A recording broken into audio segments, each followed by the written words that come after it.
Hello everyone, welcome to our YouTube channel Akanksha ji. सब आज की इस वीडियो में हम लोग देखेंगे प्रैक्टिस सेट। हमारा तीसरा वाला है, हमारा डे 3 है, यानी हम हिंदी इंग्लिश का प्रैक्टिस कर रहे हैं। तो इसमें पहला जो क्वेश्चन है, select the most appropriate antonyms of the given word. देखो, सबसे पहले एंटोनिम्स मतलब हो गया हमारा विलोम शब्द बताना है। तो डिले, डिले का मतलब हो गया देरी करना। तो हमें ऐसा वर्ड ढूंढना है, देरी करने का ऐसा वर्ड ढूंढना है कि जिसमें देरी देरी करना ना हो, क्योंकि ये विलोम शब्द है। तो होल्ड करना तो वही होगा ना, लेट लतीफ करना, रोकना। पोस्टपोन वही टालना हो गया, लेकिन एडवांस जो होगा वो आगे। तो इसका राइट आंसर ऑप्शन सी होगा। अगला है select the most appropriate option to fill in the blanks. तो देखो, फिल इन द ब्लैंक्स को हमें भरना है। तो इसमें जो है हमें क्या चूज करना है ये बताना है। सबसे suitable words, electric gadget make house chores. देखो, इलेक्ट्रिक गैजेट जो होते हैं वो मतलब कि हमारे जो काम होते हैं उसको करने में बहुत आसानी हो जाती है उस इलेक्ट्रिक गैजेट से। तो उसको क्या कहेंगे?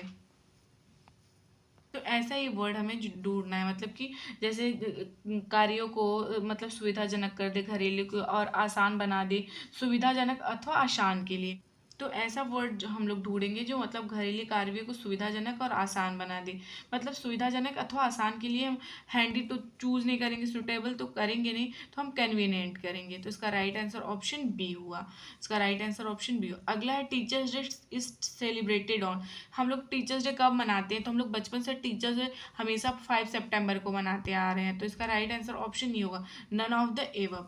अगला है India the first prime minister was. कौन थे? तो हमारे प्राइम मिनिस्टर की जब जब बात होगी तो जवाहरलाल नेहरू, और वहीं अगर प्रेसिडेंट की बात होती तो डॉक्टर राजेंद्र प्रसाद। ये भी आप लोग याद रखिएगा। तो ये हमारे अगर फर्स्ट प्राइम मिनिस्टर जो हुए तो इसका राइट आंसर ऑप्शन बी होगा, जवाहरलाल नेहरू। प्रेसिडेंट तो डॉक्टर राजेंद्र प्रसाद, ये भी याद रखिएगा। अब हमारा अगला जो क्वेश्चन है 5th नंबर का, इसमें से हमें ढूंढना है select the option that can be used as one word. देखो, वन वर्ड सब्स्टिट्यूशन आ गया है for the given group of words. Feeling for, देखो फीलिंग और शोइंग एक्सट्रीम टायर्डनेस, यानी थकावट की बातें हो रही है यहाँ पे, थकावट वगैरह की बातें हो रही है ना। इसका मतलब ये हुआ कि मतलब थका हुआ आदमी या फिर थके हुए। तो इसके लिए हम ऐसा कौन सा शब्द ढूंढेंगे? डॉरिस जैसा, तो नर्वस जैसा कुछ तो हमें मिल ही नहीं रहा है, तो ये शब्द से तो हमें ढूंढना ही नहीं है। तो वियरी ढूंढना है, तो वियरी होगा। देखो, वियरी का मतलब होता है थका हुआ, तो इसका राइट आंसर ऑप्शन सी हुआ। अगला हमारा जो क्वेश्चन हुआ है वो उसको हम देखते हैं, वो है 6 नंबर का, जो है इसमें हमें सिनोनिम्स बताना है, यानी पर्यायवाची शब्द बताना है। हमें पर्यायवाची शब्द बताना है। ये ट्रांजिएंट, ट्रांजिएंट मतलब पहले आप जान लीजिए क्या होता है। इसका मतलब होता है कुछ अवधि के लिए रहने वाला या क्षणभंगुर, अस्थायी। तो इसके लिए ट्रैप तो होगा नहीं, ट्रांसफॉर्म तो होगा नहीं, तो टेम्पररी होगा। तो इसका राइट आंसर ऑप्शन सी होगा, टेम्पररी होगा। अगला हमारा जो क्वेश्चन है 7th नंबर का, 7th नंबर का क्वेश्चन देखते वो है, देखो इसमें दिया हुआ है select the most appropriate option fill in the blank के लिए। It is very difficult to her to, मतलब कि इसके लिए बहुत ही ज़्यादा डिफिकल्ट है उस जो कोई लड़की है मान लीजिए। तो किस चीज़, मतलब उसमें क्या, keep a secret, cry a secret, make a secret. तो इसमें क्या होगा? तो इसका जो राइट आंसर होगा ना, इसका सही जो एक्सप्रेशन होगा, तो टू कीप अ सेक्रेट। तो इसका राइट आंसर है टू कीप अ सेक्रेट। तो इसका राइट आंसर ऑप्शन ए है। अब हम 8 नंबर का क्वेश्चन देखते हैं। इसमें दिया हुआ है select the most appropriate option fill in the blank. इसमें हमें देखो fill in the blank, when the patient, जो पेशेंट होता है रिकवर। देखो, मान लो हम हॉस्पिटल में एडमिट हुए, रिकवर हो गए, उसके बाद ही वाज, मतलब उसके बाद क्या होता है कि फ्रॉम द हॉस्पिटल से डिस्चार्ज ही तो होगा। तो इसका राइट आंसर ऑप्शन बी है, डिस्चार्ज। तो इसका राइट आंसर ऑप्शन बी हुआ। अब हमारा यहाँ से हिंदी स्टार्ट होता है। कौन सा वर्ड उच्चारण की दृष्टि से दंत नहीं है? देखो, दंत की बात कर रहा है तो त हमारा जो है ना ये मतलब कि दंत तो है, लेकिन ये ट नहीं है, ये हमारा मूर्धन्य है। तो इसमें इसका राइट आंसर ऑप्शन सी होगा, 9 का ऑप्शन सी होगा, याद रखिएगा। दंत उच्चारण जो होता है त थ द ध होता है, और तालव्य उच्चारण च छ ज झ य श होता है, लेकिन मूर्धन्य उच्चारण जो होता है ट ठ ड ढ अड़, और वो श होता है, जिसका पेट फड़ा होता है, याद रखिएगा। अगला है जिस पुरुष की पत्नी साथ नहीं है, मतलब जिस पुरुष की पत्नी साथ नहीं, उसके लिए एक शब्द कौन सा होगा? तो विप्तनिक, विप्तनिक होगा, जिस पुरुष की पत्नी उसके साथ नहीं है। देखो, ऐसे वर्ड्स बनने वाले हम देख लेते हैं। अगला, जैसे अगला हो गया जिस पुरुष की पत्नी मर चुकी हो।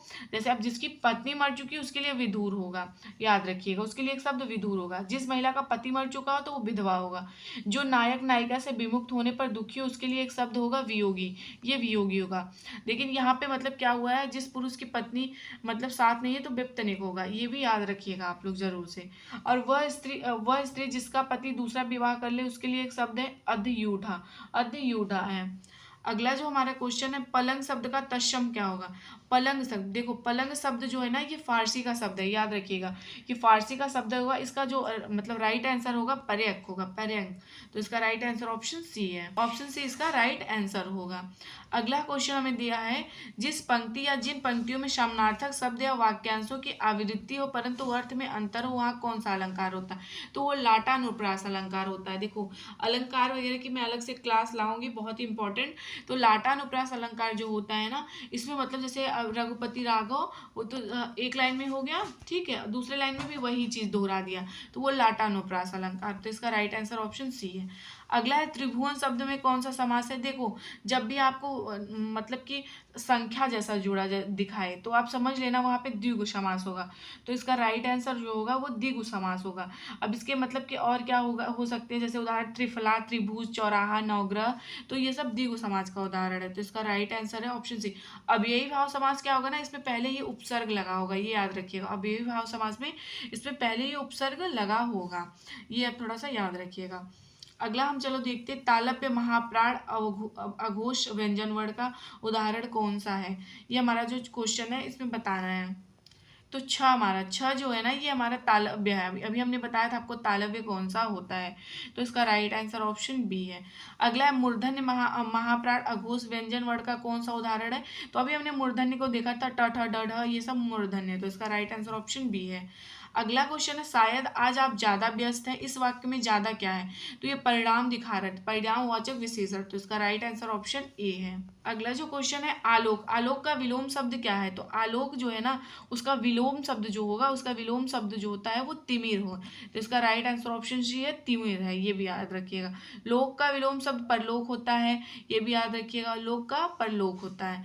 अगला है, हिंदी वर्णमाला में स्वरों की संख्या। देखो हिंदी वर्णमाला में 18 नंबर का क्वेश्चन है, इसमें स्वरों की संख्या पूछ रहा है, तो 11 होती है। तो इसका राइट आंसर ऑप्शन सी। अगला है, जिन पंक्तियों में एक शब्द या एक शब्द के समूह अनेक बार आए किंतु उनका अर्थ प्रत्येक बार भिन्न हो, तो वहाँ कौन सा अलंकार होगा। तो यमक अलंकार होगा। तो इसका राइट आंसर है ऑप्शन है यमक अलंकार। अगला है, जो दंड पाने योग्य हो, इस वाक्य के लिए कौन सा शब्द मतलब सही है।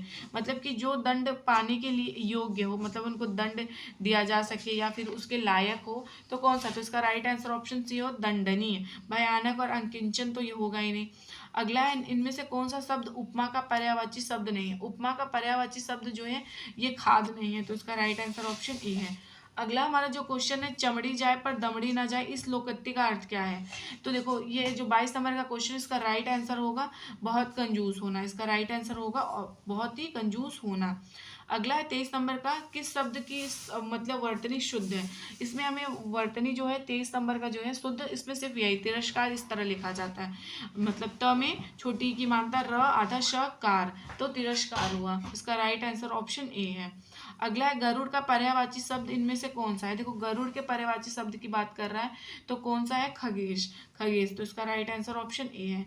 अगला है, दांत गिनना,